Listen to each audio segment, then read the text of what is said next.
are you sort of successful because you know what you're doing, or are you just lucky? Like in sort of 999 lifetimes, would you been able to like pick yourself up and sort of make a life for yourself? Or if I took everything away from you and dropped you in the middle of India, like could you figure it out? Hello and welcome to another episode of the Lewis and Kyle Show, a interview podcast featuring conversations with fascinating investors, entrepreneurs, content creators, and subject matter experts in a variety of interesting subjects. Today, we have the pleasure of bringing Robbie Wade on the show. Robbie has a very interesting backstory. He spent 5 years, essentially all of college, working at McDonald's, went from whatever the entry level position is at McDonald's to running a store. He was a venture investor, he was a private banking manager, boutique crypto project advisors. He was super early to the crypto space, former CEO of the startup called Vid, and has been advising crypto companies since 2015. But we don't really bring him on here to talk about any of that. We talk about his new startup. It's called ThisApp, which is bringing a chat themed super app to the West.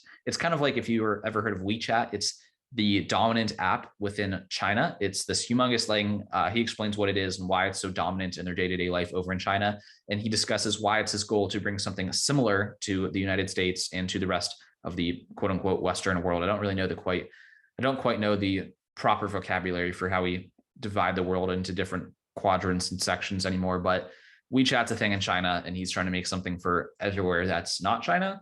And this conversation covers the importance of designing apps to optimize for life off the screen rather than life on the screen, how he handled recruiting at the startup during a hyper-funded VC bull market when software engineers were just all expecting to make buku amounts of money. We discussed the story of creating this app and a whole lot more. I'm excited for you to check out this conversation. Robbie's a really interesting guy. The three of us had a super fun time recording this conversation. So without further ado, I will switch to it now. Robbie, welcome to the Lewis and Kyle Show. Very excited to be chatting with you today. Thanks for having me. Looking forward to diving in. Is there anywhere you guys like to start? There's a specific place we'd like to start, actually. So you and I first connected last year in August 22nd. A mutual friend recommended to me that I would really benefit from talking to you. And after the call, I sent you a summary of like takeaways from the call. And one of those was to really continue to focus on building your life resume, because it was mostly like a career-oriented call, right? I hadn't had a job yet. I was kind of thinking like, what do I do next? What are some of your recommendations? But you really had hammered the point of like international travel and building your life resume. So I want to ask you what you've recently done to build your life resume, not just this. Ooh, okay.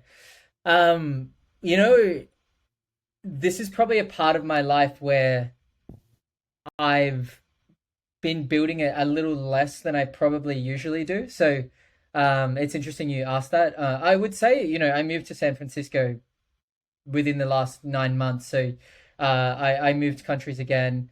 I One thing I've done in my life resume most recently is what we were just talking about before the call is really I traveled a lot when I was younger. I spent a lot of time on like self-development and learning and reading and educating myself and figuring out what I wanted to do life-wise. I think a lot of my exploration and curiosity at the moment has been around health and like my body. So I would say like my life resume has been much more like body orientated, and whether it's been like seeing like endurance activities, like I ran my first half marathon, then did a triathlon, then heading into a half Ironman in September and stuff, and I'm like, oh wow, like I never thought that I could do any of these things, and just exploring that capacity. But I guess a lot of that confidence had came from the travel that I'd done when I was younger, and just living in a different country and living even in a different state. I think it's the main reason I sort of gave that advice to you is like I think it's incredibly powerful to be able to continue to I think Naval Ravikant has this saying like are you sort of successful because you know what you're doing, or are you just lucky? Like in sort of 999 lifetimes, would you been able to like pick yourself up and sort of make a life for yourself? Or if I took everything away from you and dropped you in the middle of India, like could you figure it out in that sense? And I think knowing that you can gives you a different level of confidence. Like it's very easy when you're like, I was talking to one of my friends, and I know I'm sort of jumping around, but I was talking to one of my friends last night, and she was saying that she hosted like a launch event for her startup, right? Um, in New York at NFT NYC.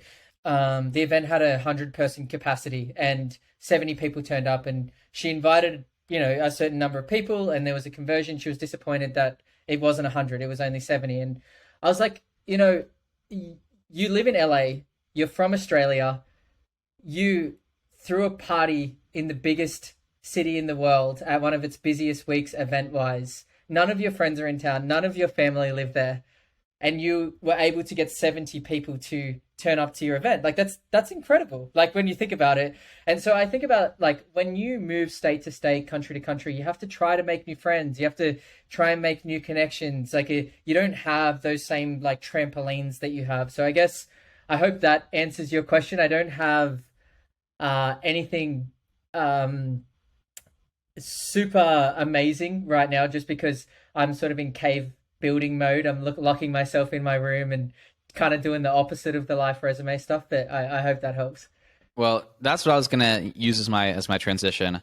First of all, I think the endurance stuff is like key to surviving those periods of building and like endurance from a work perspective. But it's the reason maybe you've not been filling out the right life resume is you're extremely mission oriented. You're going after something pretty ambitious. You're trying to bring super apps as a concept to the West. I'm gonna let you kind of introduce us to the concept of a super app, like what an analog is not in the West, and then talk about like why going after a big mission. And Kyle's going to add to the question as well.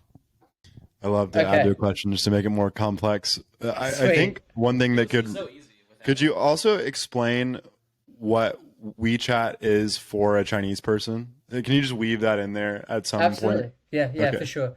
I think the concept of super app in the West, like it's starting to become like a bigger topic. But I think we still have a limited idea as to what that actually means. So super app in the West, like, is kind of like, oh, like a platform that's doing multiple things. So I don't know, Uber has driving, and then now they've added on Uber Eats, and then you can also rent a car. Okay, it's kind of like, to me, it's kind of like iterating. Like, we think of a super app as multifunctional, whereas in China, WeChat's actually like multi-platform. Like, WeChat's like Instagram, YouTube, WhatsApp, and Facebook kind of like rolled into one. Plus, you can order Uber and book hotels and order food and all this kind of stuff. So it's still another level compared to where we're at. Like, for example, when I was in New York just this week, I opened up Uber and I was like, oh, wow, like I can go to pickup and I can see all the restaurants around me and I can click on them and look at their menu. And I was like, whoa, that's crazy. That's cool. But like, it's 2022. Like, I mean, that shouldn't be an amazing feature set in an application when you think about it. Like, it's I can see the restaurants around me in an app and click on them and look at the menus. Like, it's pretty much as simple as it gets. But to answer your question, I think it would be good to sort of talk about how somebody would navigate their day using WeChat. And look, I want to just be clear, like, I'm not a WeChat expert. I'm also not I'm inspired by WeChat, but not overly influenced by it. I think it's important. Like, I'm inspired by how they think about their business model and how to sort of build an interesting product. But like, the West also works different, and the chat user is very different in the West to what they are in the East as well. So like, it's not about like a copy and paste. And I just want to give you guys a perspective. Like, I don't want to come across as like a WeChat expert, because I'm not, like, in that sense. But I've used it, I understand it, and all these kind of things. So like, a good way to think about WeChat is like, say for example, you wake up in the morning, you get a job offer, you get that job offer on WeChat. They want you to come meet them for coffee. They might send you like some money to your WeChat wallet so that they don't need to give you a card. Like, you can order, they'll send you some money so you can order a taxi and get to the interview. So you would pay, then you'd order that taxi through your WeChat, you'd pay for that taxi on WeChat, you'd get to the interview, they'd probably send you your offer on WeChat. Say you took a selfie in there and we're like, hey, I just had this job interview, you could go and post that on WeChat Moments, or WeChat Moments is kind of like their version of Facebook, I guess you would say, or maybe Instagram. And then, if you wanted to go and get lunch, you could like pre-order your lunch through WeChat and then pay for your lunch on WeChat. you know, and then you wanted to go and see your parents, you could book your train trip on WeChat, then message your parents and say that you're coming on WeChat and call them on WeChat. And so you're starting to get like an idea. It's kind of um a a huge ecosystem, and it's quite hard to conceptualize. It almost feels fake. But something that WeChat has done really well is they have this concept called like mini programs, and what it is it's kind of like little apps inside WeChat. So they don't build everything themselves. They have these like mini apps inside WeChat. But where the mini apps work really well is like apps that have like a long tail, which basically means like think about, I guess, if you have like Airbnb or booking.com or something like that, you have it on your phone, you have their app, but you probably use it like once every 3 months, right? In theory, you shouldn't really have apps for things that you use once every 3 months. That's what like a mini app is for. And then if you need a deeper experience, then like maybe like, because you could go on WeChat, go into booking.com's mini app and just book a hotel, right? Like you don't need to have booking.com's app on your phone all the time. It's just wasting space and memory and all these stuff. You don't use it. And so I think that's where they've been really smart in that way. And a mini app, you don't need to download it. So like I can walk into KFC. I don't need to download KFC's app. I just open the mini app and I can order straight through WeChat. I don't need to download an app. I don't sign in and all. Like think about like you got to go on the App Store, you got to search it up, you download it, then you got to create an account, then you make an order. Whereas on WeChat, I already have an account, I already have a wallet, so I just open the KFC mini app and I order my food. Like I just have to search for KFC and I get started straight away. So I think that's where they've been intelligent in how they built stuff.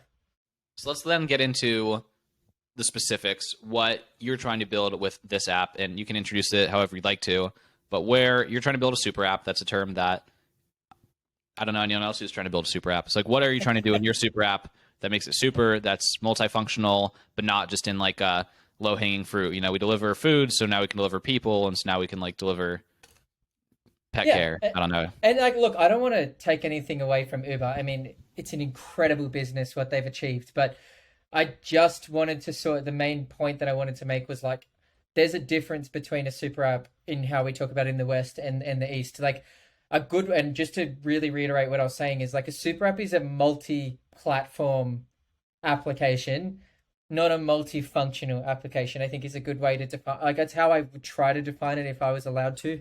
I'm definitely not in a position to be defining super apps, but I also want to sort of make it clear is like our goal wasn't. I didn't wake up and say, "Hey, I want to create a super app." In that sense, it's just when I looked at WeChat, I was like, "Okay, what's cool is they feature facilitate revenue generation, right?" So like WeChat sort of the percentage of their revenue that's made up of ads is like 10 to 15%.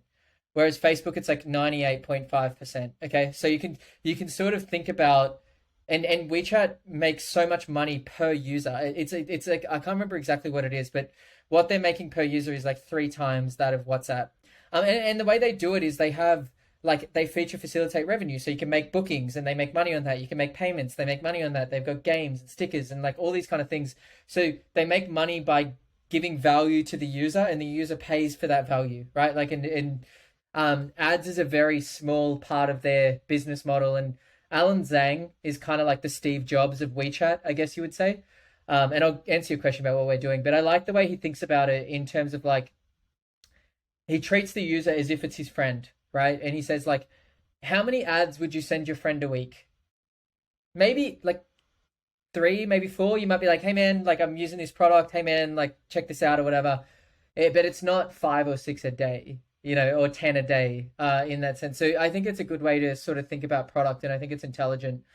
Where we really started is like thinking about the problem with like chat applications. And so like I've always loved startups, and you guys would be around this ecosystem because you use all these tools, right? And it's very, you build these deep relationships in startups because you're kind of working on a project together, but it's almost easier to communicate with your work friends because of all the tools and efficiency that there is in, you know, the commercial world. Like I always use this analogy, like it's probably easier for us to organize this call with me being in a different time zone than it is for my mum to organize a call with me from Australia. Like that's weird to me. Like somebody who wants to sell me like a different, say a 401k provider can just like click the Calendly link in my email and organize time with me anytime. But my mum can't just click my face at the top of WhatsApp, see what time I'm what time we're free, and just like schedule a time with me.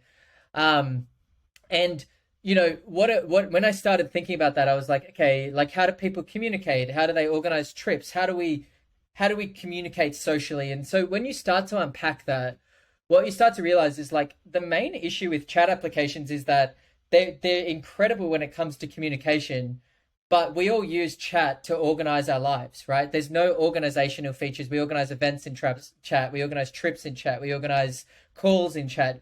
And so what happens is because it has no organizational functionality, it sort of locks users into this really inefficient sort of back and forth messaging world. And if you have friends in different countries, you'll be like, hey man, when are you free? And then it takes you like 2 days to reply. And then they're like, oh, hey, when are you free? And then it takes like 2 days to reply. And then you're like, hey, when are you free? And like, it just like keeps going around like back and forth messaging. And there's no features to like, what if you want to line up a call with your sister in a different time zone, or you want to organize a trip to Europe with your friends, or you want to book concert tickets, or what if some users like want a bit more functionality, but others want to keep it simple? What if you want to split a bill? What if you want to pay someone in a different country? Like, there's no way to turn chat into a practical platform if it's just back and forth. But I think like as soon as you open that doorway of organization, you open up like a world of revenue generating opportunities where you don't need to use ads. You can start to think like WeChat, where you're like, hey, like what if we add value to the users and they pay us for that? Wow, that's like a remarkable thing. Like that's how business works. Like in a way, you pay when somebody gives you value. And so just to end on that, like how we're thinking about our product is like this app's like a chat and in its simplest form. But we have 3 new tools that we're sort of focused on first. The one is a calendar. And we want to be able to, in that calendar, we want to be able to organize anything from like a phone call to like a 30-day trip to Europe. So our goal here is to sort of build a more intimate new age version of Facebook events. Like everyone uses WhatsApp and iMessage and stuff to organize their events these days. But there's no features for that. So how can we, by building in a calendar and event tooling, we can fill that gap. And then for the calendar aficionados, you'll be able to, connect your Google Calendar or your Outlook calendar and your events go straight out to there. So no more exchanging email addresses and all that kind of thing. The next part would be a wallet. Learned that from like WeChat success. But the thing that we want to do with the wallet is not only can you pay each other, but I haven't seen a wallet to date that has like wallet functionality mixed with Splitwise. Like why can't you keep a tab with someone in a wallet? It's really weird to me. And I think it makes a lot of sense that if you were keeping a tab with somebody, you're much more likely to pay them through that platform as well, because it gets to a point where that tab needs to be paid. So the wallet will have tab functionality. We'll be exploring crypto payments and all of those kind of wonderful things. And then the last but not least is like a booking environment. So you're organizing these trips, these events, all these kind of things. We want to start off where you can book your hotels, you can book your concert tickets, you can book your restaurant, and whatnot. So very much starting off experientially and trying to own that organization space. We don't want chat to be like an acquisition tool. Like I don't want anyone to be like, hey, let's move from WhatsApp to ThisApp because we want to move chats, right? Like chat is a sore point in the West. Everyone's tried WhatsApp to Signal. No one wants to change a chat. If I said to you, move chats, you're like, no, I don't want to. But if I can get people to organize their trips or events on this app, if I say to you, like, come to my ski trip, I've organized the thing on this app, it's a very different conversation. And then it's up to us to have the product so good that you're like, oh shit, we should just have this as our main chat because it's better. Like, and so we're much more using the organizational feature sets as our sort of acquisition tool. I think it's super interesting. One thing that I'm thinking a lot about is like I've only been thinking about it while you've been talking, but like the constraints that are sort of like artificially placed on me and also my groups of friends that we don't even realize are there because of the way through which we are communicating. Mm-hmm. Like if we had other options or a more advanced technology to facilitate our conversation, like we would just use it. But instead it's like we just text each other, and oh, like now we can like messages and haha, and that's like finally kind of cool. So you use that a lot. And it's like, it's interesting how these things sort of play together, like socially, because you started talking about like, remember when you used to email your friends, like before right. somebody created chat, like in that sense, like that wasn't that long ago. Like I remember being in Right. high school and, emailing people, like, because that's all you could do in a way. That's yeah, I don't remember emailing people. I was born in 2000, so I kind of missed that window. But just like you're thinking about it like as an acquisition strategy that won't work because people hate changing chats. And it's sort Yeah. of like the problem with any other competitor to Venmo or to Cash App. It's like, well, everybody already uses that, right? Mm-hmm. So it's like as a chat app, I totally agree. But having these like new features where you're unconstrained, or just have different constraints that allow you to do all these different things that you currently cannot do, I think is really exciting. And I think I it has think a you lot hit of the nail potential on the for like, head with what you said about Cash App, though. Like, I think this is something that product people have to always remember. Like, it's not that people don't want to change. It's just that, like, in order to gain their respect, you have to meet them where they already are. And mhm. then you have the right to bring them on a journey, like in that sense. And so we can meet them where they are because nobody's feel like we can fill that space of organizing trips and all that kind of thing. Like, if you think about, like, if I'm organizing a snow trip or a Bucks party or something like that, I'm looking for something to help me do that, right? Like I need something. So I can meet that person where they are. But like what you were saying with Cash App or Venmo, like would I tell someone to move and start using our wallet all of a sudden? Why should they? Like in that sense, it's like that's something that I think it needs to be thought about quite deeply. Hmm. Yeah, you have to find a use case where you're uniquely valuable, and then all of those other things, those platforms, you can build into it as you get users. But it's like I really like the mission of not using it as using it to create other things in the world that like Hmm. actually happen. I think that's a very cool like very positive, because that was one of my questions for you, is like why is this necessary, why is this good? Yeah, so it's an interesting question. When you say like why is it necessary, like I think about like how can we not care about the way that we communicate socially, right? Like if you think about the things that have moved humanity forward the most, it's been communication tools, right? Like when we first invented the telegram, then we invented the telephone, then we invented the internet. And like you could even go as far as Bitcoin, right? Like digital money is transferring information. Like that's what we're doing. Like at a basic level. And I think Communicating value. yeah, yeah, yeah. Yeah. But like it's matter and bits. Like you could transfer money through a chat these days. Like in that sense, it's like I'm the information that I'm transferring is that I'm giving you $10. Like in a way, in that capacity. And since money's become more digital, we can transfer it in such a fashion. But like, how can we not care about communication in the sense that it essentially defines our existence? And it's not like chat is at the pinnacle of where it could be, right? Like what's if I had to ask you guys, like, what's the most exciting feature you've seen in chat in the last like 4 years? I almost exclusively use iMessage, which is another thing I wanted to get into you about, is this like regional distribution of chat apps and how the different features that you're able to have, like in China with WeChat, that gives these social groups so many more options that my friend group or my region with only iMessage don't have. And like when I was in Italy, everybody used WhatsApp, and like Yeah. that's something that I know is so like normal to most people, but that's foreign to me. I didn't have WhatsApp on my phone until I went to Italy. Yeah. And like I know that sounds crazy, but it's true. Like we only use iMessage. Everybody has an iPhone. Like that's just the way Yeah. it works. And Yeah. so we're constrained by Apple engineers' ability to like create a chat app, right? And so uh, It's not only that, like I think you've hit the nail on the head in an important point. But I'll sort of answer the question for you because you are an iMessage user.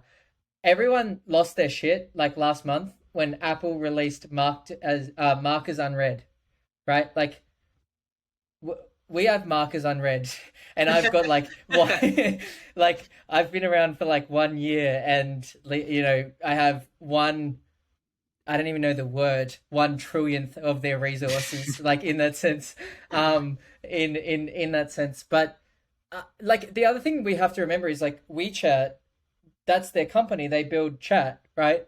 Apple doesn't really care about iMessage that much. Like they kind of do, but that's not where they make their money. Like they make money on hardware and payments and Apple TV and like all these kind of things. And you know, when I was watching the recent WWDC conference, like I also think that Apple's calendar, like the iCalendar, I don't understand why anybody in the world uses it. It's like the worst calendar that's ever existed, and like there was no update to the calendar in the most recent update. It's just not something that Apple cares about, and it's but they don't have to as well because they like you know they're already doing things that are hard. Building MacBooks is hard. Making iPhones is really hard, like in that sense. And so I'm not here to rag on Apple. I'm sitting here talking to you guys on my MacBook Pro with my iPhone next to me and all those kind of things. So, but what you touched on, Kyle, is important because one thing that's weird about America is you guys are kind of like one of the only countries left that actually uses iMessage.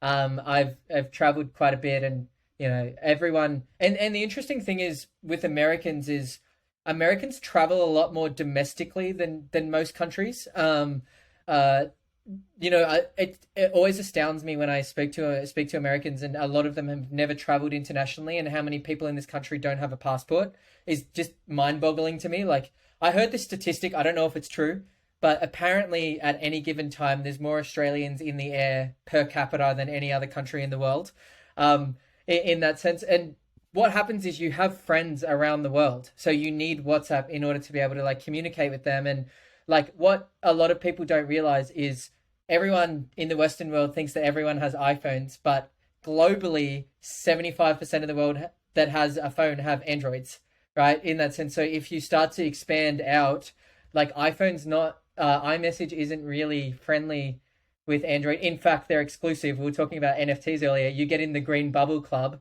and like you're you're like an outcast because you have an Android in that sense. But that is a limit. That's limiting Americans. Like Absolutely, is the thing, 100%. right? Because like WhatsApp is functionally better than iMessage, and so like I think that's kind of why America is primed for like a chat app that has all these functionalities kind of uniquely to most other countries, even though like you know it's an advanced country. It's like we're not advanced with But you our know what's chat weird apps to we're me? using. Like you guys still message using your phone number. Like I was like, it's so bizarre to me. Like the platform that I have the most junk messages on is iMessage. Somehow someone got my number, and like I get all these like telecom messages, and like my iMessage is almost like my borderline spam folder. Like in that sense, it's just full of junk That's in that sense. crazy. But Yeah. I was gonna ask you, you said that WhatsApp's heaps more functional than iMessage, and you're a new WhatsApp user. Did you find WhatsApp better than iMessage? Because like I've found that Americans kind of really like iMessage for some reason. Like, what was your experience using that? Yeah, I actually have a really funny answer to this.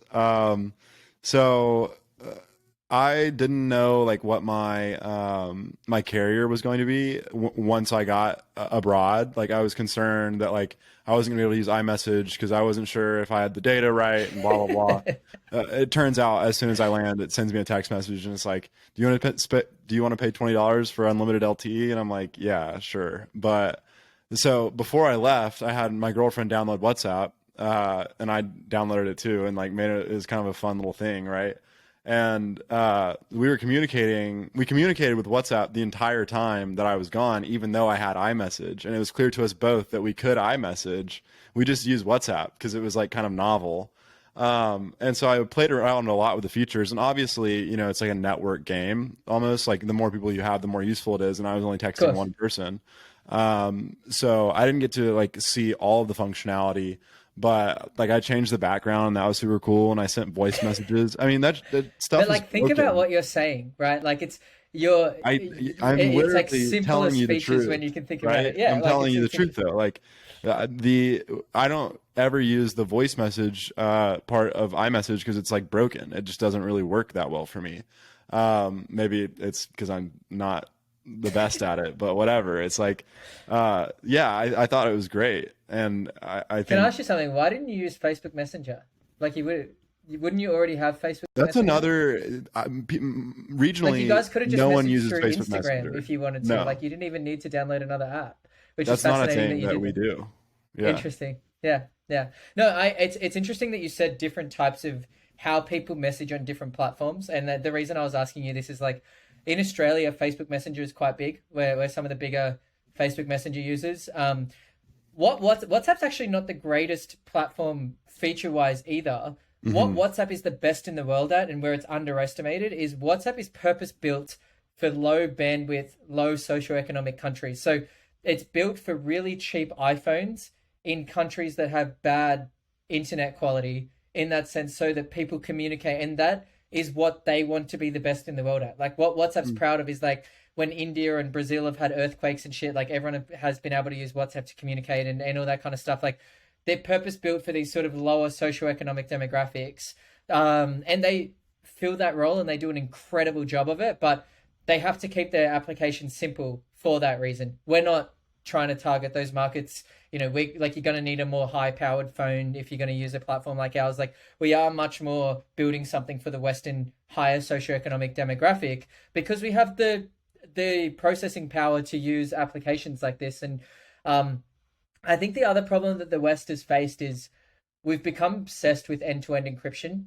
And I think about this a lot. Like I do believe that privacy is important. Like I agree in that sense. But the thing you have to realize is whenever you want to have end-to-end encryption, like the more encrypted you become, the worse the user experience is going to be. Okay, so say you want to have audio transcription, like where you record an audio message and it writes out the text for you so you could read the audio message. You can't have that with end-to-end encryption.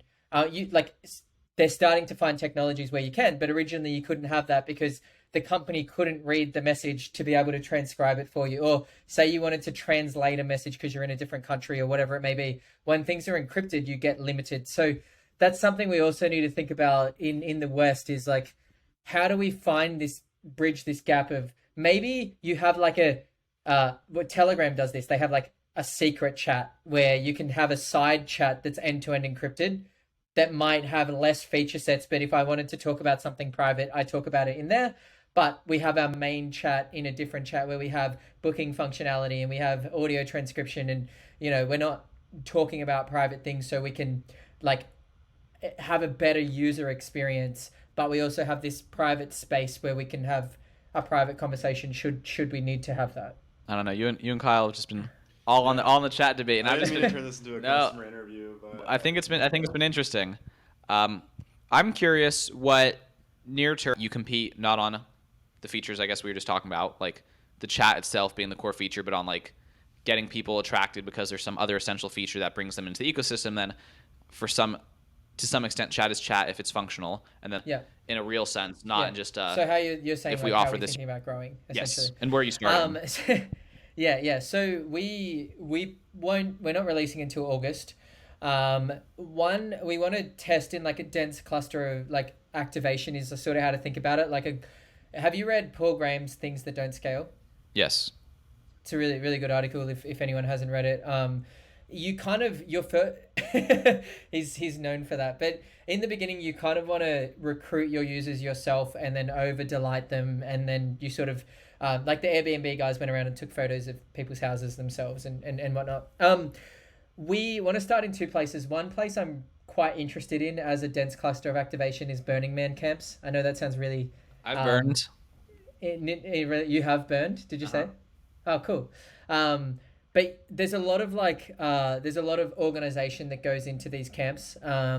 And when you look at how many platforms they're using Google Docs, spreadsheets, Google Calendars, Slacks, WhatsApps, emails, like all this kind of stuff. And so there's a lot of organizational functionality that these communities need. I think the thing that's underestimated about Burning Man camps is like, it's not just the 2 weeks on the playa. You have a whole year of where they do events together, they go on ski trips together, they go camping together, they throw parties together and all these sort of things. So you've got a very active community of people who are like organizing and doing things together. We have a couple of my friends across different camps, so we like penetrating camps would be a good place for us to start. And then the other place where we want to start as well is like freelance travel agents, like in that sense, like people who organize other people's trips and travel, like being their software, so they can create a chat for you and organize everything for you in this app, and then you use this app on your trip and whatnot. So those are two sort of verticals that we're gonna approach. One other piece that I want to do is really put out a lot of content and thought about chat, kind of like what we're doing today and having podcasts and stuff like that. Like if I asked you guys, who's the CEO of WhatsApp, or who's the CEO of Signal, or who's the CEO of Telegram, you probably couldn't answer any of those questions. Mark Zuckerberg. Well, Zuckerberg's not the CEO of WhatsApp. He's the CEO of Meta. I've definitely looked at all of their Twitter profiles. Yeah. But like you have to go out of your way. If I asked you who's the CEO of Amazon, who's the CEO of Tesla, you could answer that 2 seconds, right? And it's not about like an ego perspective, but that's weird to me given that WhatsApp, for example, has 2 billion users. Like it has the most users basically on the planet. And you can't, could you tell me who the founder is? You question myself out here. No, that's Telegram. No, WhatsApp is the Israeli guy. Sorry, Telegram's the Russian founder. Yeah, you're right. South African guy. But yeah, you see my point there, right? Like you're like Israeli guy. If I said who's the founder of Tesla, you'd be like Elon Musk. Boom. Like, and I guess, can you draw like a clear line to me to like why it's important to know? Like, can you like finish the thought of why knowing who the founder is? Yeah. Okay. That's where I was about to go to. Yeah. So it's not so much about, for me, on an ego perspective, like wanting to be the CEO of that. Like even if it's a team, like who's the team that did whatever, like it creates trust, right? Like I'll get in a self-driving car because I know Elon built it and I know who Elon is and I hear him talking about it and like all these kind of things. I think a lot of this focus and distrust on chats and focused on end-to-end encryption is because no one knows who's running these companies. It's like the person who runs Telegram's this kind of Russian guy and the whole team's in Saudi Arabia, and no one really is. People have trust issues with Meta, but they don't actually know who runs WhatsApp, and like that's I think that's a big issue in chat. Is like there's no, it's not inspiring. There's no voice talking about it. Like who tell me who the CEO of Ford is, or the CEO of Mercedes-Benz or something like that. Like Elon's become the voice of the future of like automation and automotives, like cars and stuff like that. Not automation as well when it comes to warehousing and stuff. He's done that too, but like he's made the concept inspiring and interesting, that you want to be engaged in the product and you trust him because he talks about it and he does it. And then if all of a sudden there started to be all these car crashes and self-driving vehicles were having all these accidents, like everybody can like point at Elon and be like, hey Elon, what's going on? And then he's held accountable for that. And I just think that that's undervalued. And I know it's a step away from the growth side of it, but we've got those 2 growth clusters. But I also really want to focus on building a brand and talking about chat and talking about communication and how to think about these things. As Kyle was saying, like we can get lost in our own nests thinking that the whole world uses WhatsApps and like phone numbers. They don't. Like it's actually a very small group of people that do that, like in that sense. And like how we communicate globally is incredibly important, like in that way. And iMessage isn't the best way to communicate globally because it relies on phone numbers, and not everybody might have a phone number. But WhatsApp is completely decentralized. Sorry, not WhatsApp. Like Facebook Messenger is probably one of the most decentralized ones. Like you don't even need a phone number to have a Facebook Messenger account. That's sort of like we've used email for our sign up mechanism. Like that's a limiting factor of WhatsApp and Telegram and these kind of platforms. You have to have a phone number to use one of these platforms. Like, I don't know, what if your phone's dead or you can't get a phone number or you're traveling or whatever it is, and it's a limiting aspect. So I think we just need to start thinking about these things and talking about them, and that's kind of why I made that point, if that makes sense. That makes like software and productivity and like communication software, like the kind of YouTube that's like Slack versus Teams, and like efficiency software, because I feel like that's another, like these are the people who care for these types of conversations, like at the level they're at in sophistication today. Yeah, absolutely. It's like, have you gotten to those circles at all? Not yet, but we definitely do plan to. Like you're absolutely right. It's kind of like also you're like product hunter type of Very person, like similar, people very looking similar. for these. Yeah. We're just not ready for them to test it and play with it in that sense. So we're aiming to be ready by August. Like we've got the chat working, and I use this app as my primary chat. But like if you think about it, like our chat and then all of our planning features and then our wallet, they're three different apps. So Yep. we're like we had like chat is one thing, and it's taken WhatsApp 10 years just to get to the state where they are with WhatsApp. So you can kind of imagine the complexity of building all three verticals. Yes. So yeah, it's Yeah, Scott had asked me to ask about that directly. Scott from Espresso. shout out. So shout out Scott with the audience question here. But he said, like, how do you think about launching? Like when you like your stated vision is multi-purpose. Yep. I don't want to use the term multi-purpose incorrectly. I think we just like made a distinction earlier that the term is not multi-purpose, but something that does more than one thing. And so how do you like gauge launching? Because with the podcast, for example, like one episode, you release it. There's like businesses that you don't really bootstrap, right? Or like you bootstrap a minimal viable feature set, but you've like said your purpose is that it is not like limited. Yep. So how do you like play that balance? It's definitely the one thing that keeps every consumer founder up at night in that sense. I don't like the idea of like the show stopping launch. Like I think you should think intelligently about like compounding campaigns and growing in that capacity. You also don't want 1 million users on day one. Like you need to build stability, you need to learn from your users, you need to grow over time. And we ran the Elon Musk campaign recently. I'm not sure if you've seen that, and it did pretty well on TikTok. We've got close to 10,000 signups from that just in over a week.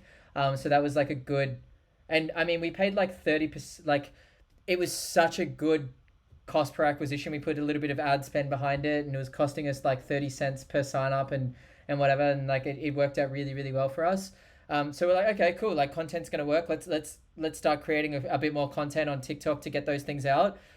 We will be doing a product hunt launch as well in August. So you get those productivity minded people like what you were saying, and then start to approach those YouTube channels, and you're just like layering and layering and layering.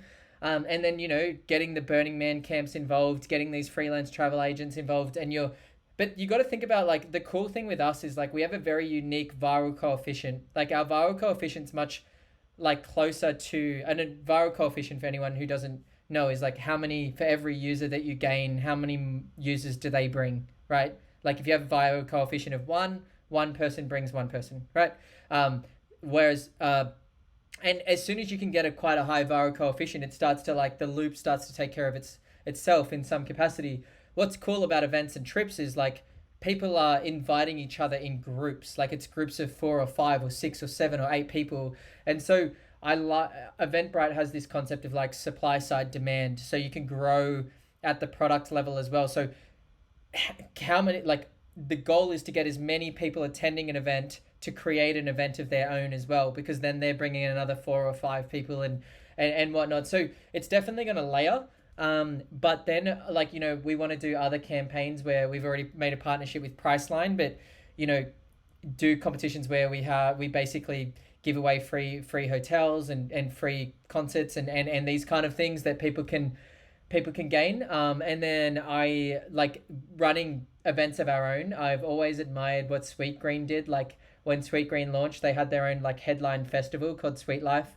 You can do epic things like that and throw a festival. Users have to buy tickets through this app and like all those kind of things. So there's a number of really interesting things that we can do, but I also don't want to get too premature about growth because like we've already got 10,000 people in the wait list. We've got these other strategies. We need to execute those first, learn, and then grow. And, we might even be lucky enough that you do those things and then the viral coefficient just kicks off and you start accelerating in growth.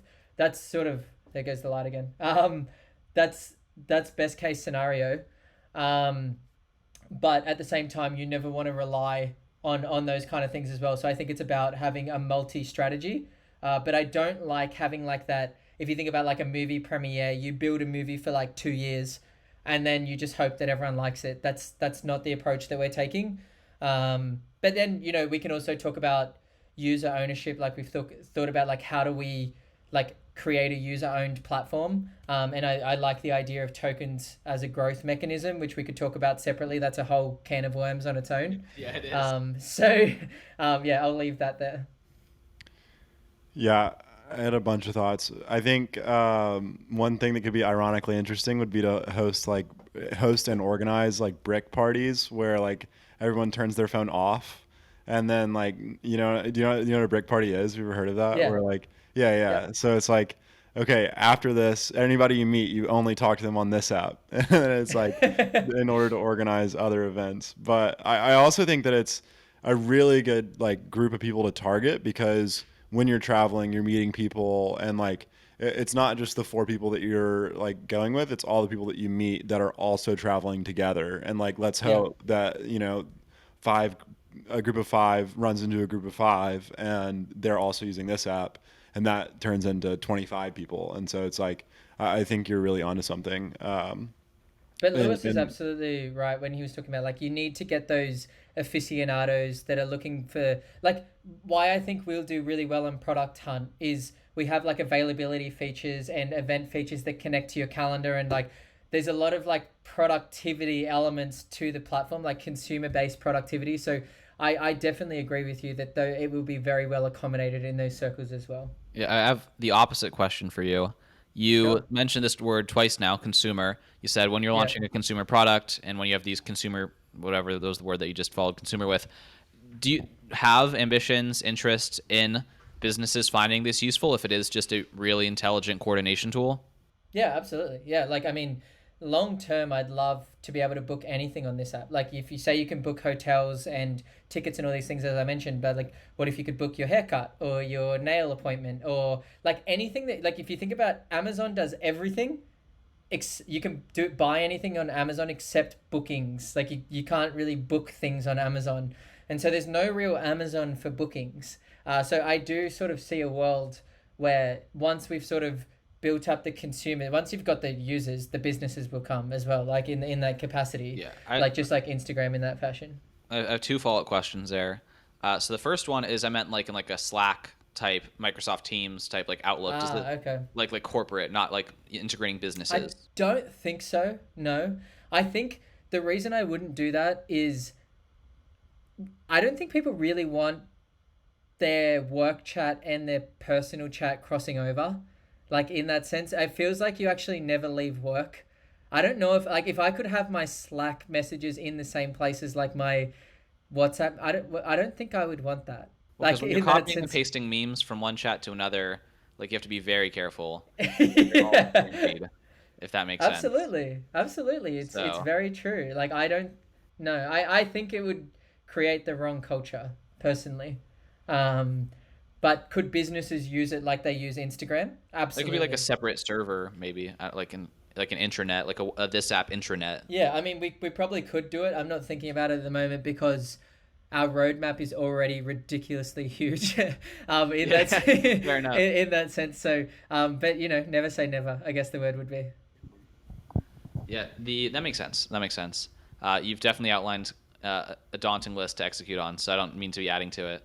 But one on the previous question about like booking services, my sister's been talking nonstop. She lives in LA about this thing that's catching on in LA where it's like people will come to your house and give you a massage. So you don't need to like, people come to your house and give Yeah. you a car wash. Yeah.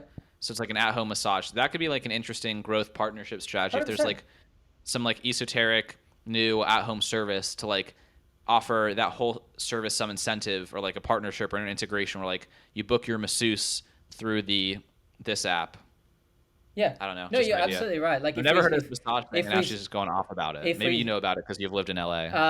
my girlfriend actually used one of these in Australia, so it's a pretty big thing. But if we circle all the way back around to right at the start when I was talking about mini apps, that's one example, one of those like long form applications that you don't really need, but it would be epic for that business to not have to worry about building an app, and we could give them an enormous volume of traffic, and the user doesn't have to download an app. They can be like, hey, I feel like a massage, search up massage book. They don't need to download that app, sign into that app, and they're like restricted to that ecosystem. So that's a Or perfect lawn example. care. What's that? We lawn care. We just did an episode a few weeks ago with this guy. If you've heard of My Green Pal, it's like the largest on-demand lawn care service for the country. Yeah. We just had the founder on a few days ago. So that would be like another mini app use case. Exactly. But there are some things where we wouldn't be able to fill the gap. Like one of our investors created a company called High Pages, which is like where you book tradesmen and stuff. There's certain industries that require like specialty platforms because it's like a more complex operation. But it's crazy. I got a blood test at my house the other day. I was using Inside Tracker, and the nurse came to my house and took my blood on my dining table and just took 6 vials of blood at my house. I was like, wow, okay, this is interesting. We're living in 2022. I don't even need to go to the doctor anymore. This is amazing. In that sense. So yeah, it's interesting in that capacity as well. What do you think it is about your background that has led you, because like you have a very interesting story, obviously, McDonald's, banking, taking like this radical left turn, crypto in 2015. Like, what do you think it is about this app that gets you excited, and what is it from your past that has led to this, do you think? And I know obviously like everything leads to who you are, but I think you get the essence of the question.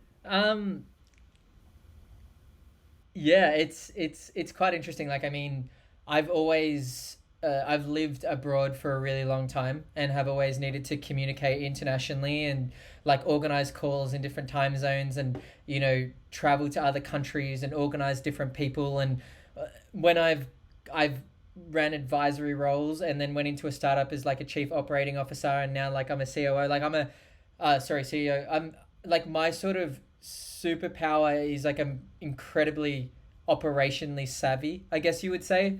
And so I've also seen, as I said at the start, like I've seen a lot of the epic tools that you get to use in a startup. Like I run a remote team.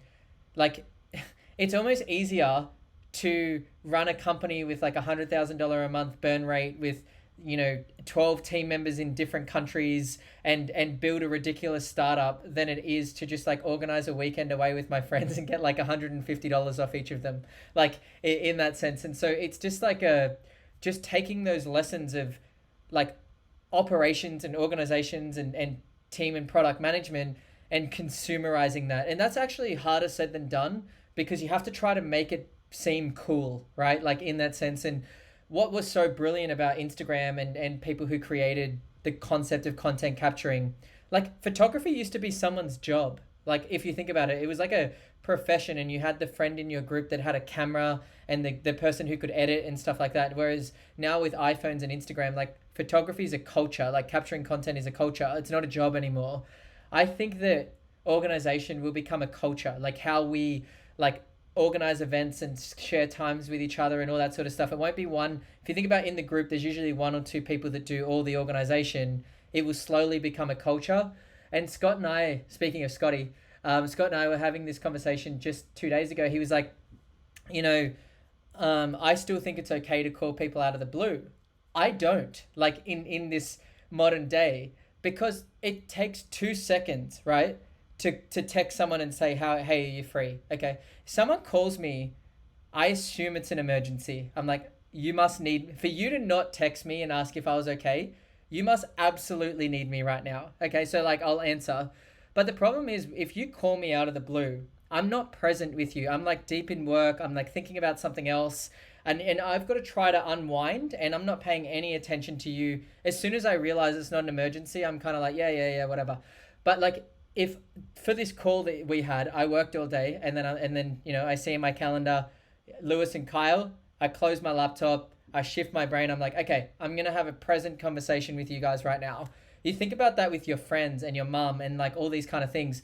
If you knew you had a call with Scott this afternoon, you're like, oh fuck, like what are all the things I need to talk to Scott about? And like you think about the conversation you're about to have with Scott, and you're much more likely to have a better conversation with you than if he just calls you and you're like, I don't know, in the middle of the city with your AirPods on and there's like heaps of noise and like you're trying to like catch the bus and order your coffee and like all this kind of stuff.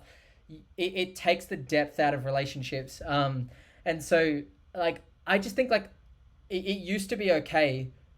And people are like, oh, but we've always just called each other, right? Like it used to be okay that you knew everyone in your neighborhood and you could just like walk into your neighbor's house. You don't just walk into your neighbor's house anymore. That's not okay. Just text them and say, hey, like I'm coming over.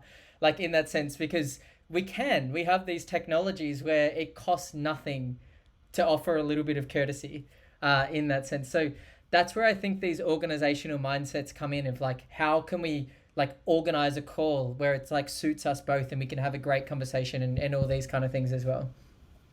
Yeah. Have you read A World Without Email by Cal Newport? I haven't, but I've heard amazing things. It's a book I definitely need to read.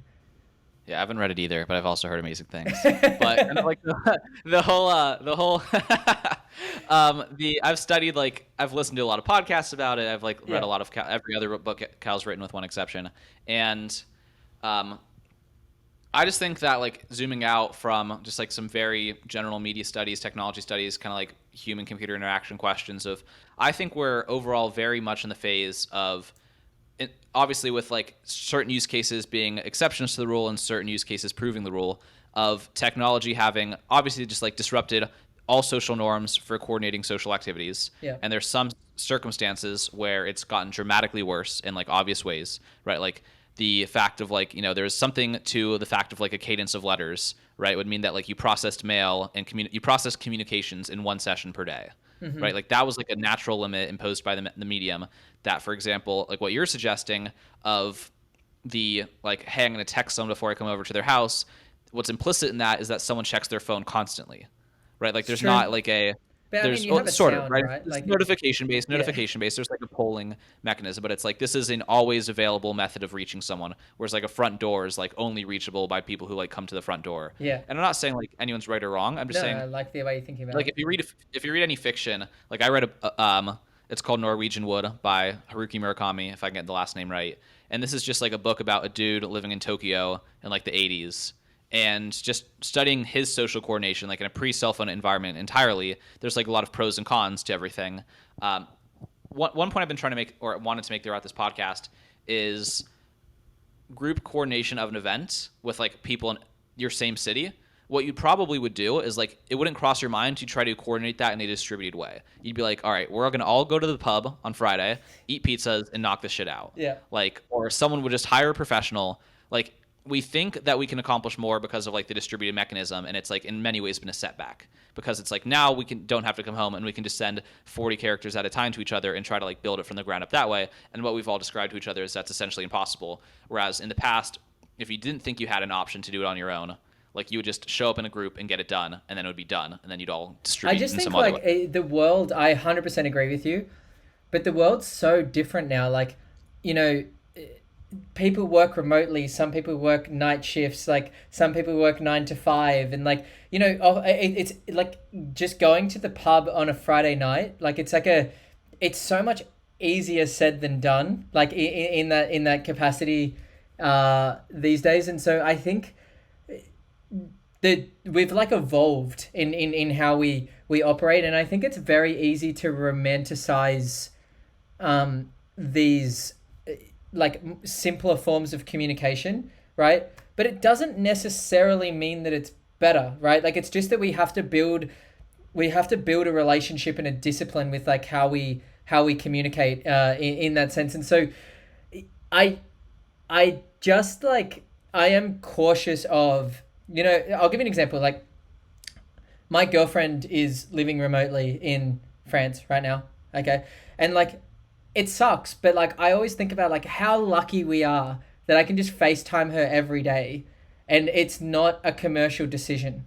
Like in that sense, like, man, you'd be like, oh babe, like I'll call you once a week, and the international call costs like $100 and like whatever. And like, I can FaceTime her like 5 times a day if I want to, and we can talk, in real time. There's no lag. I can see her. She can like call me from anywhere. It's free, like all that kind of stuff. Like these sort of things are remarkable, right? But like, is it good for us to be on our phones all the time? No. And I'll loop back around to WeChat, because WeChat actually thinks about product differently to how we think about it in the West.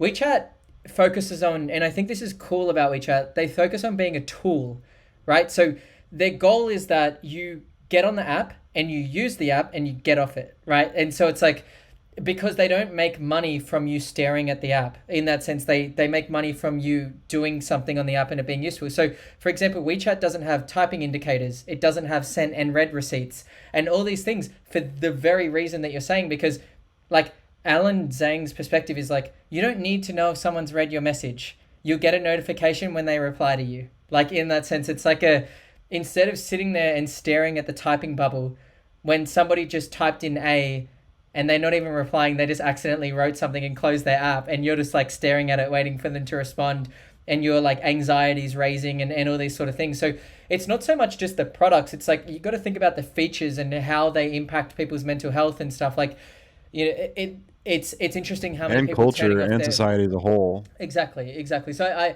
it's easy to blame technology, but I think it's like and I know that's not what you were doing, Lewis, in that sense, but I think it's our relationship with dopamine and how we use these tools. I was gonna come to the point of like, the changes are more profound than we're giving them credit for. Yeah. And kind of come to the conclusion that's like, not that we shouldn't be as hard on ourselves about like really struggling with it. It's like we should definitely have some empathy for ourselves for like struggling to just, I just think most people don't appreciate, because, you know, our lifespan are so long. And again, Kyle and I, where we fall into like the generational timeline, like we didn't experience both.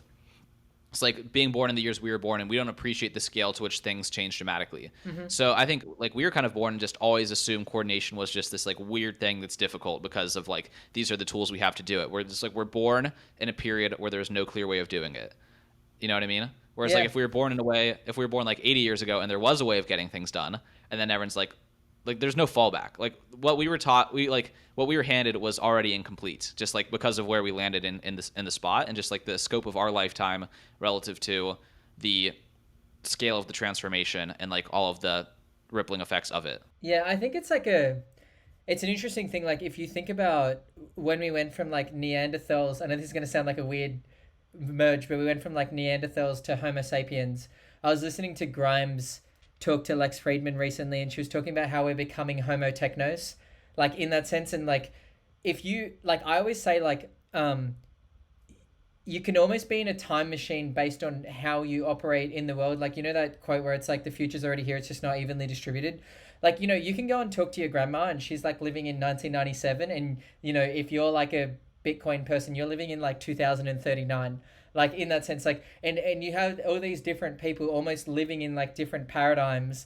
And like when you're a Homo techno, it's when you talk to somebody who doesn't understand like crypto, or someone who doesn't even use the internet, it's almost like talking to like a stupider species than you, like in a weird way. Like it's like I would use the term different.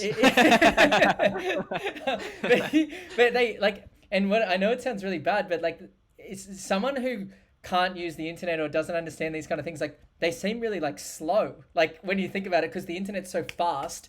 But if you think about your generation, the way your like brain works is so quick, like in that sense. And we're going to see an evolution in humans based, like, I don't think it's necessarily a bad thing. If we're going to make like an automotive analogy, I think it's like, I think the speed did not come with handling at the same level of the speed.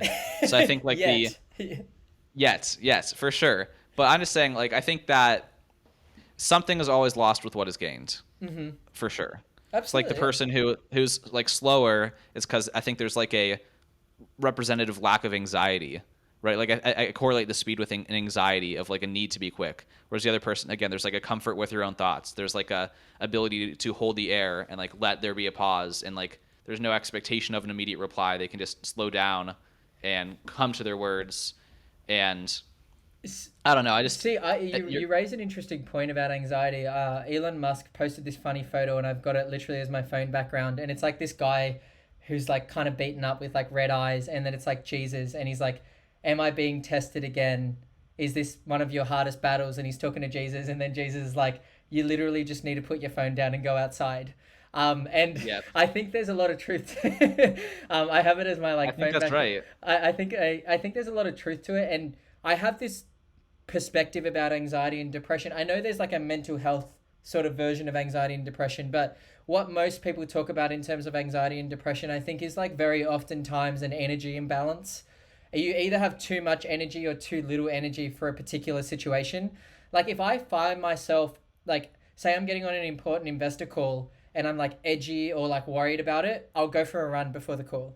And then I come back and like I had too much energy like leading into that situation. And I think most people, because like people aren't getting outside and exercising and all these kind of things, you have too much energy to be sitting there waiting for a text. I know that sounds I really agree with weird, that. but like I That think makes that's like perfect undervalued sense. in that sense. It's you need to manage, do I have too much or too little energy for this situation? Like if you're sitting there waiting for that girl to reply, go for a run, and I guarantee you when you get back you won't really care. Like in that sense, your body shifts your mind That's like in that facts. capacity. Yeah. One more point I want to circle back and make, kind of on the same subject of like, we're talking about anxiety, and you bring a point about like an Elon Musk meme you saw the other day, just in terms of like the people caught at different moments in time. I think one thing that has been the transformation, a trend that I don't think is a good thing, well, it has benefits, right? I think I'm not going to make a judgment about on the whole whether it's good or bad, Yeah. but the age of the content you're consuming.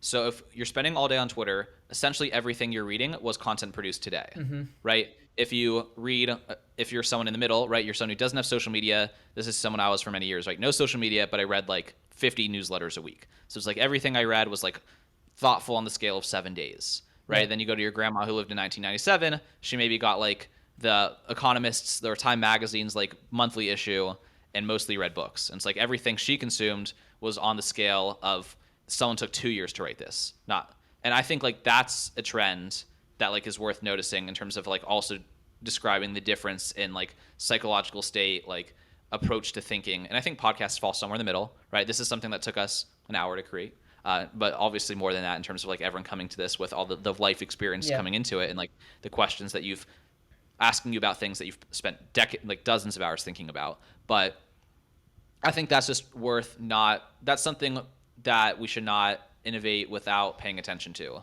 I think what you said is incredibly important, right? Like, but I don't necessarily think it's a.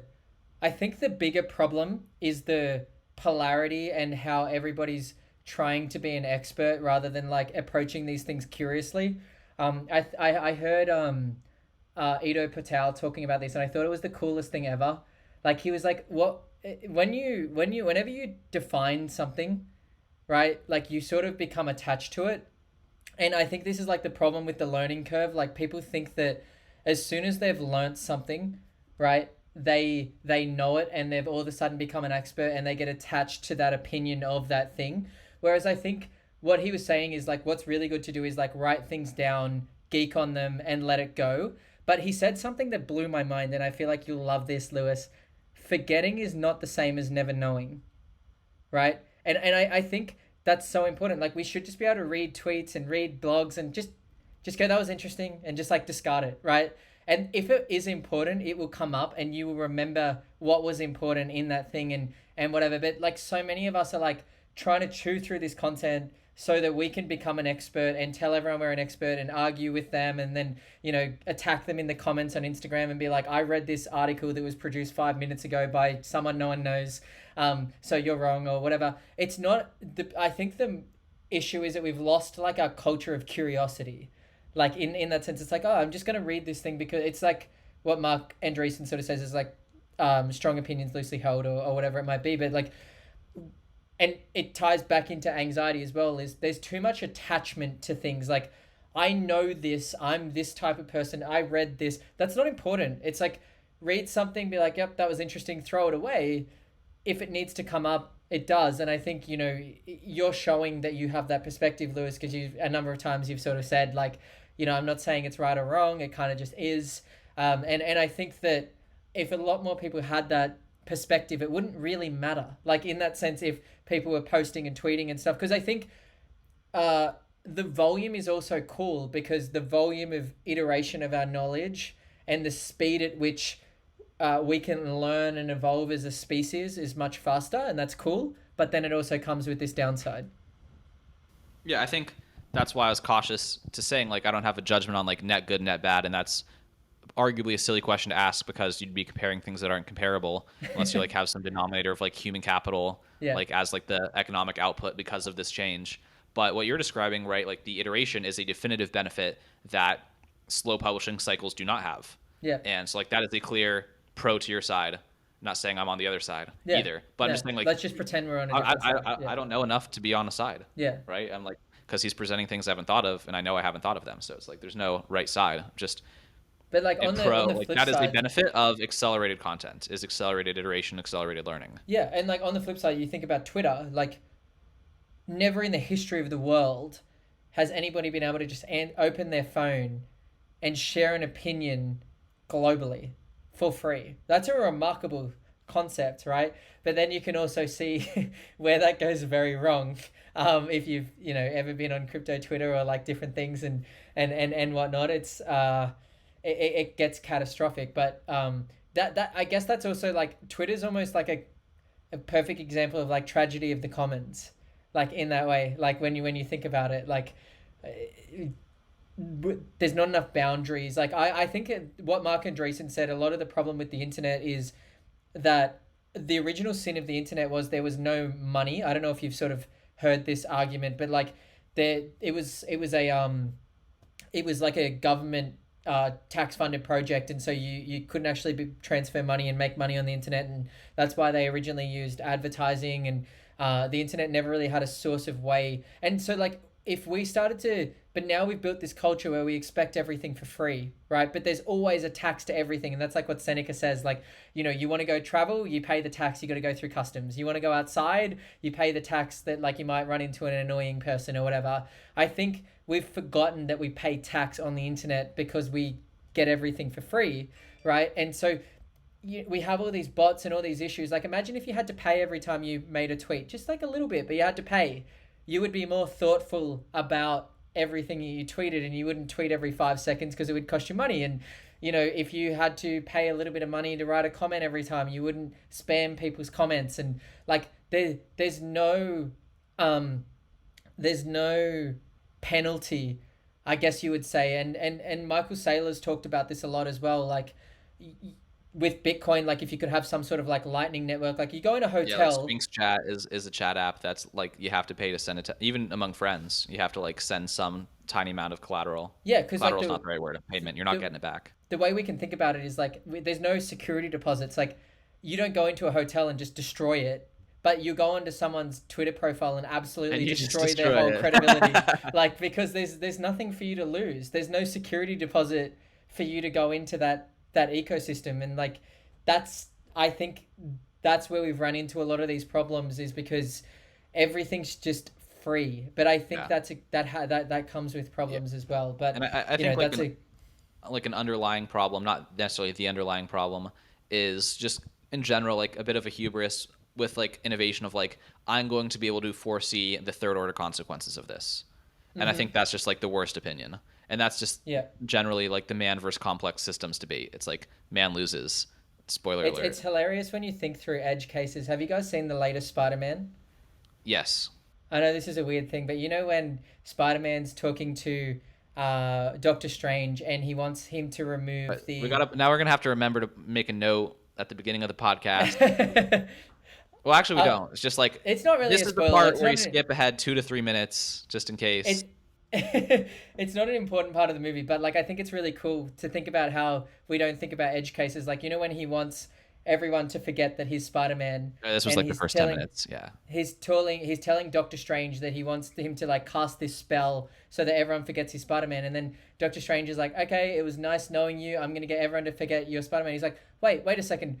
Can you make everyone forget that I'm Spider-Man, except I don't want MJ to forget, and I don't want this person to forget, and I don't want, his friend to forget.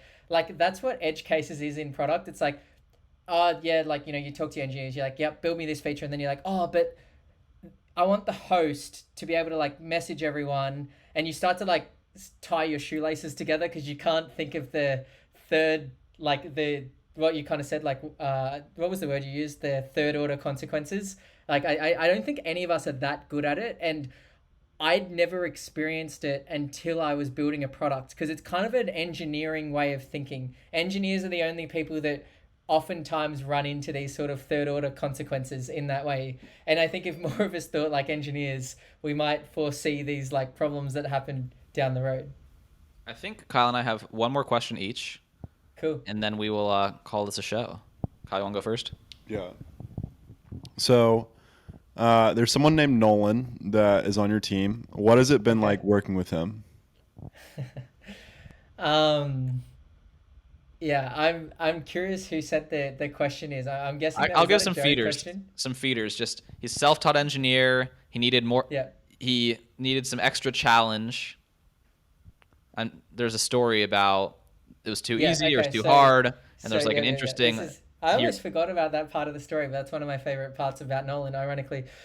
So hiring was obviously very hard for us when over the last 2 years. And not because of anything other than the market. Like there was so much capital and everyone was paying so much money for like talent, right? Like Facebook would give a junior engineer like $300,000 to come and work for them. That's pretty hard to compete with. And so we ended up having to take like if you guys have seen Moneyball by Brad Pitt, like that's kind of almost the strategy we had to take, where you had to build a team of undervalued, underrecognized people in that sense. We hired Nolan straight out of college, basically had no experience as a backend engineer. After like 2 or 3 weeks, we were like, oh, look, he probably doesn't know enough.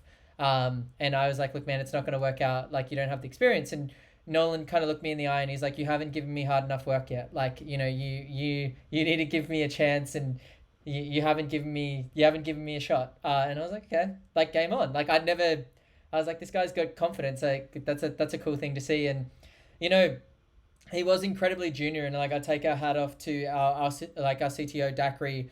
Like Dak sort of took Nolan under his wing and trained him. But Nolan, just to pause for a second, like Ido Portal, who I mentioned earlier, who's like a movement specialist, was saying that we have all of these courses about teaching people how to teach, but what we're really missing is teaching people how to learn. Like teaching people how to be students is a bigger issue in the world. We have way too many teachers and not enough students. I think Nolan was an incredible student in that sense, and he was willing to learn, and like he put in the hours. Like Nolan would work like 16 hours a day, 7 days a week, because he wanted to be there and he wanted to have that experience. And now he's like one of our most valued team members. And like every time Nolan messages me on a Sunday and he's like, hey Robbie, can we chat? I'm like, oh shit, is Nolan gonna quit? It's like my biggest fear in the world now is Nolan leaving, because he's turned into such like a key person risk. And I'm like, he's so talented now that he could go and work anywhere and you know make enormous amounts of money and all these kind of things. So yeah, shout out to Nolan. It's been a ride, and just his humility has been like nothing I've ever seen, and how hard he's worked. I think everyone wants to come out of school these days and romanticize and be an entrepreneur and be a big shot straight away, and they don't want to take the time to learn and build those skills and all those things. And I think Nolan recognized an opportunity where Dak is an incredible engineer, and he had this opportunity to work side by side with Dak and learn from him in sort of like a really intimate way. So, Kyle, I really appreciate you asking that, because it gives me an opportunity to shout Nolan out. He deserves it for how hard he's worked. So, yeah. I might struggle with the last name here, but was Adam Geha that person for you?